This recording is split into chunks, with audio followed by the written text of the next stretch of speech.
Probably about 7 years ago, Judy and I were sitting up on the bank there, just above the sheep, to try and imagine what this new house, where it might be, and then what we could create.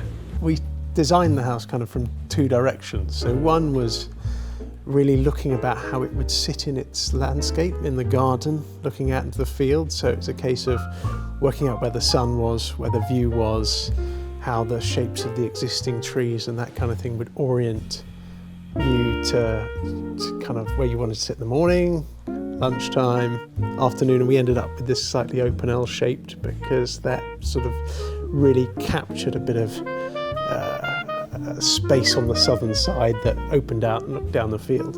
So that was very much kind of looking at the wider site. Then we also designed the house from the small things. It's about relationships, about emotional stuff, and it's about things. It's about possessions and things you're going to let go of and things you want to keep and things you want to pass on.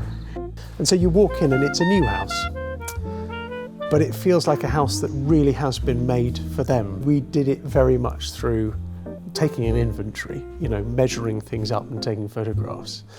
And then through the early sketch designs, very early on you start drawing things in. You need to see how you're going to live in that space, where furniture is, how chairs are arranged, where the windows are, all of that sort of thing.